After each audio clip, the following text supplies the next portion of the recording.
Alors bienvenue dans cette nouvelle vidéo, j'espère que vous allez bien. Moi, comme vous le savez déjà sans doute, je suis un petit peu enrouée. J'espère que donc ma voix ne vous dérange pas trop à l'écoute de cette vidéo. On va faire avec, voilà.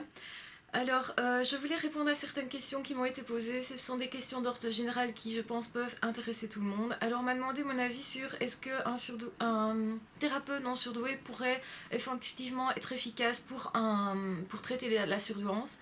Bien que effectivement je ne doute pas des compétences concernant les thérapeutes en question qui ont fait un certain parcours au niveau scolaire, au niveau de leurs acquis, de leurs compétences professionnelles, je pense que ce n'est pas évident pour eux en tout cas de traiter la surdouance s'ils ne sont pas eux-mêmes surdoués.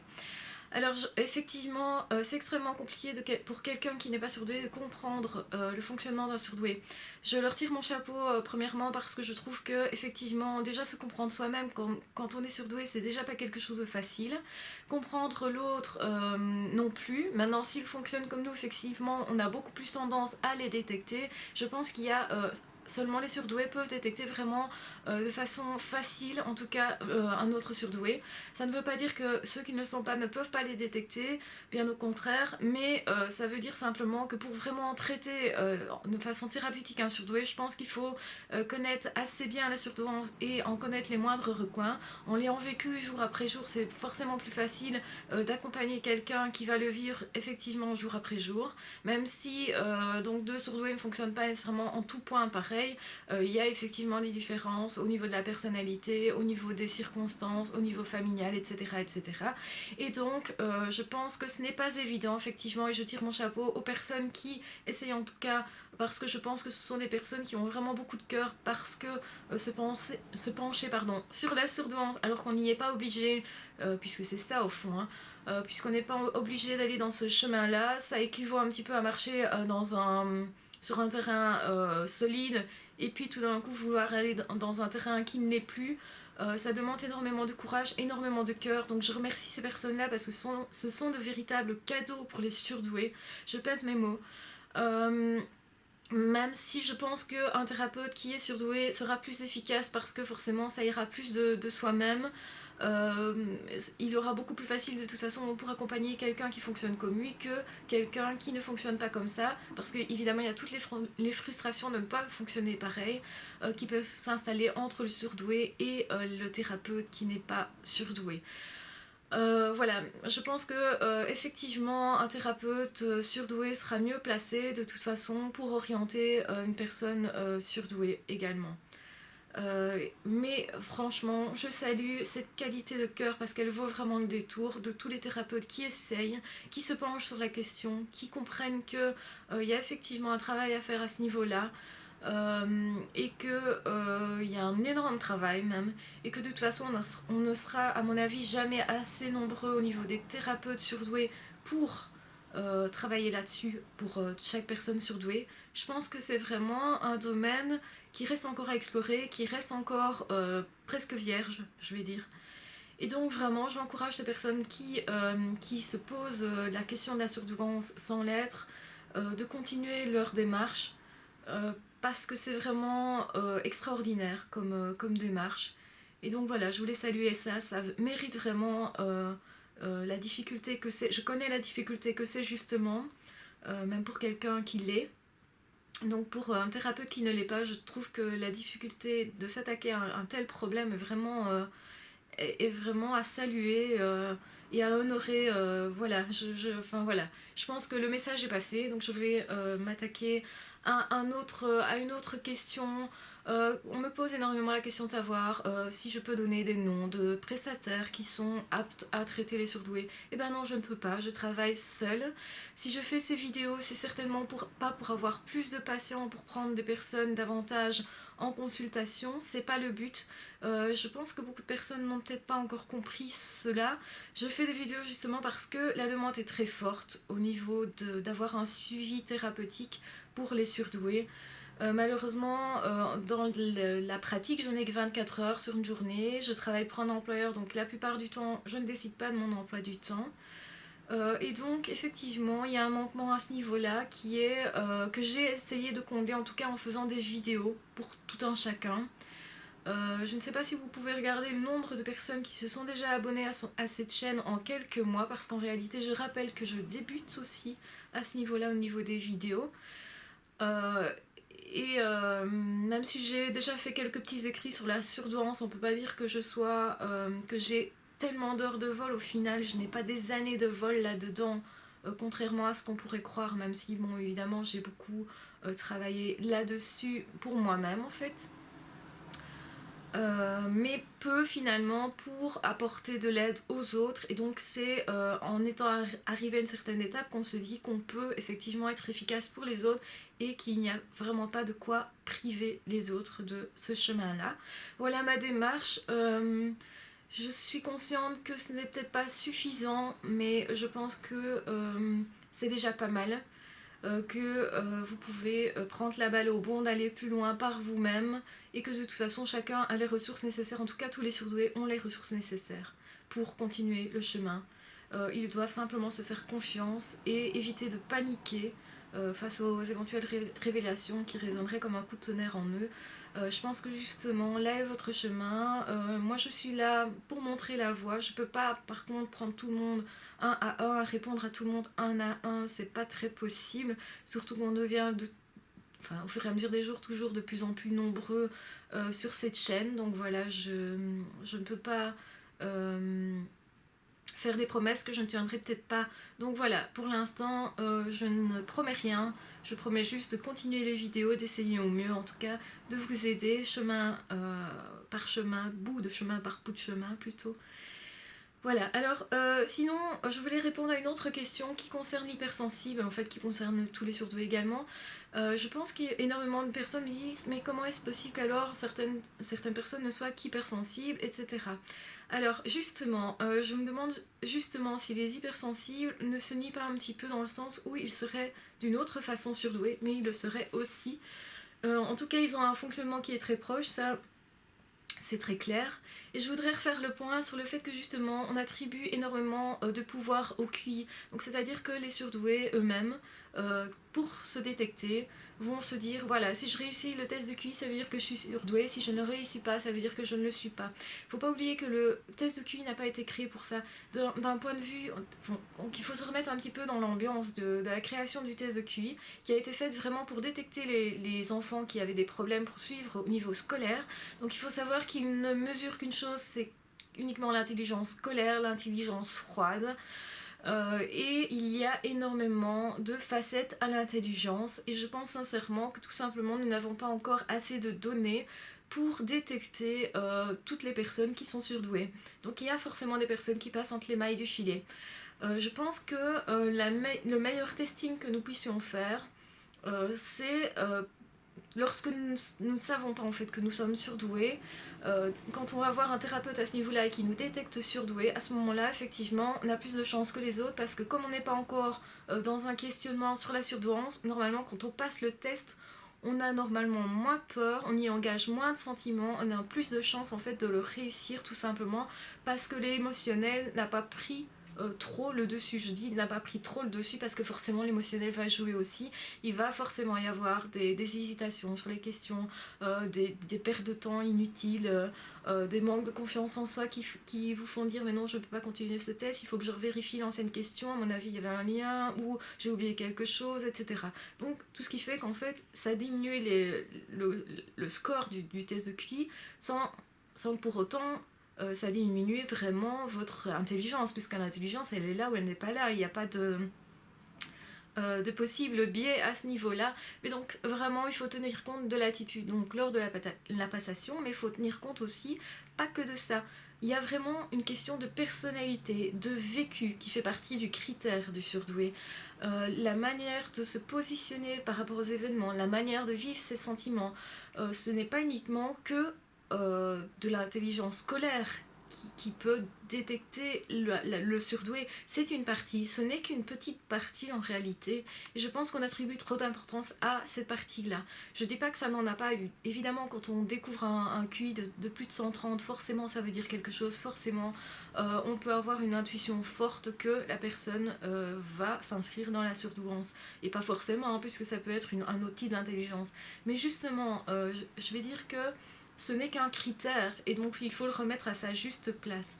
Je pense que quand par contre on commence à se poser des questions sur sa surdouance, et qu'on commence à trop bien connaître en fait, à avoir trop d'informations sur la douance en question, et donc du coup on n'est plus neutre par rapport à ça pour se détecter soi-même, en tout cas c'est compliqué. Donc le meilleur testing qu'on puisse faire, c'est justement se référer à tout ce qui a été écrit préalablement avant qu'on ne se pose ce type de questions. Évidemment on se posait plein de questions, c'est pas la question justement, mais le fait que la surdouance soit connue ou pas, si vous vous êtes posé des questions et que vous connaissez tous les critères, ben forcément vous ne pouvez pas aller de façon saine face à un thérapeute. Si vous présentez tous les critères, forcément qu'à un moment donné il va se dire ben, à mon avis vous êtes surdoué, parce que vous-même vous connaissez ces critères. Vous pourriez introduire un biais dans le testing qui commence déjà, et surtout avec l'entrevue, les entrevues, donc qui ne doit pas se faire tout seul, hein. On n'établit pas un diagnostic de surdoué sur base uniquement d'un QI, et sans avoir vu la personne en tête à tête. Ça c'est vraiment impossible. C'est vraiment le fonctionnement de la personne qui est caractéristique, plus encore que le QI. Le QI est un indicateur mais n'est qu'un indicateur. Donc vraiment c'est important, pour les personnes par exemple qui ont passer un test et qui n'ont pas réussi le test et qui pourtant rentrent dans tous les autres critères de la douance, je pense que ce qui a joué c'est peut-être un excès de stress, un excès de... En fait vous aviez tellement besoin de détecter la douance, ou au contraire, tout à fait l'inverse. Donc il faut savoir qu'il y a des mécanismes inconscients qui fait que le surdoué, tout d'abord, au départ, il se bat avec lui-même. Il ne veut pas nécessairement se reconnaître surdoué parce qu'il ne veut pas écraser les autres, il ne veut pas se sentir supérieur, et il est complètement contraire à cette idée d'être supérieur. Et du coup, inconsciemment ou semi-consciemment, il peut échouer au test simplement parce qu'il ne veut pas accepter d'être surdoué. Et c'est un mécanisme de défense tout simplement, dont il faut tenir compte aussi, et qui joue beaucoup plus que ce qu'on pourrait le croire. Donc au départ, le surdoué, même quand il se détecte, au départ il peut se détecter, et puis donc j'avais expliqué mon histoire. Moi on m'a détecté en fait, en fait on m'a fait passer un test de QI dans mes études, et on devait nous-mêmes étudier le résultat du test, hein, puisqu'on était en plein dans les études en question, on était apte à étudier. Et quand j'ai posé la question à la professeure pour savoir si quand on était au-delà de 130, 140, ce que ça signifiait, elle m'a dit oh mais ça c'est de la douance, donc et je me suis dit mais non, ça ne peut pas être ça. Donc j'ai simplement enterré ça en me disant mais non, ça c'est pas possible, je ne suis pas très douée, enfin en tout cas j'étais pas très douée en primaire à l'école, il n'y a pas de raison, je me sens pas mieux qu'une autre, et je sais que je ne suis pas plus intelligente qu'une autre, ce qui quelque part n'est pas faux puisque c'est une intelligence qui est particulière. C'est pas une question d'être plus intelligent, c'est une question de raisonner plus vite ou d'aller plus vite à l'essentiel. C'est pas vraiment entre guillemets plus intelligent. Enfin voilà, c'est normal qu'on ressente ça, qu'on se dise que c'est pas nécessairement ça qui se passe, et que du coup on aille un peu nager à contre-courant. On l'a vu mais on l'a pas vu, et du coup on enterre ça, on fait semblant qu'on ne l'a pas vu, et ça c'est un mécanisme de défense parce qu'il y a tout un chemin où on se bat avec soi-même, où une partie de soi crie mais si écoute tu es surdoué, c'est pas possible, regarde tu remplis tous les critères, etc., etc. Et une autre partie de soi va se dire non mais attends, la psycho c'est subjectif, forcément un avis d'un autre n'est jamais qu'un avis d'un autre, au fond est-ce qu'il sait de quoi il parle au fond, et vous avez toute une série de doutes comme ça à combattre aussi. Et ces doutes-là peuvent prendre le dessus, si bien que pendant des années vous pouvez ne pas le voir, et puis après vous vous sentez un peu ridicule parce que vous ne l'avez pas vu et que c'était pourtant devant votre nez depuis des années. Alors moi je pense que le meilleur testing, quand en tout cas on connaît la surdouance, ou quand on commence à se poser cette question et qu'on commence à vraiment bien connaître les caractéristiques, qu'on est plus neutre en fait, le meilleur testing c'est de reprendre vos anciens écrits. Reprenez vos journaux intimes. Vous allez forcément parler de vous et de votre fonctionnement dans votre journal intime, des questions que vous vous êtes posées, à quel âge vous les êtes posées, vous avez certainement marqué les dates, voilà, tel jour il s'est passé tel truc, tiens je me suis posé tel truc, je me demande si, etc. Vous allez voir une façon de fonctionner qui est différente, peut-être un rejet de la part des autres, une mise à distance des autres, volontaire aussi, vous allez voir est-ce que vous utilisez l'humour ou pas, et dans quelles circonstances. Est-ce que vous étiez plutôt quelqu'un de timide, de renfermé? Est-ce que vous avez eu des facilités où vous vous êtes dit oh non, non, mais ça c'est tellement facile que ça peut pas être une facilité. En fait, le problème de la surdouance, c'est qu'on considère toujours que être surdoué, c'est être super intelligent, être un savant qui réussit et qui brille forcément. Et vous avez une part des personnes qui effectivement fonctionnent vraiment très fortement dans l'intellectuel, qui ont été motivées dans ce sens généralement par la famille, donc qui ont été valorisées là-dedans, et donc qui vont développer vraiment cette capacité et ça va apparaître au grand jour. Mais il y a toute une autre série de personnes où leur capacité si exceptionnelle en fait reste cachée. Donc ça se passe parfois dans les foyers, ça paraît inaperçu parce que la personne fait parfois ça toute seule dans sa chambre ou si quelqu'un écrit super bien, n'écrit que pour elle-même, on va pas se rendre compte qu'il y a un don spécial à ce niveau-là parce que la personne n'ose pas se montrer, ce qui est quand même souvent le cas des surdoués. Et alors donc, il y a le critère aussi, le fait que le surdoué, lui, quand il arrive tellement facilement à quelque chose, à un résultat, il va se dire mais ça tout le monde sait le faire, c'est tellement facile, c'est pas possible que ça soit un don pour moi. Il va pas comprendre en fait que c'est un don, d'autant plus qu'il reste centré plutôt sur les défauts de son œuvre et pas sur les qualités, et du coup il ne va pas mentionner ça comme étant un don éventuel et un don aussi brillant que d'être un savant qui découvre une super formule scientifique ou que sais-je.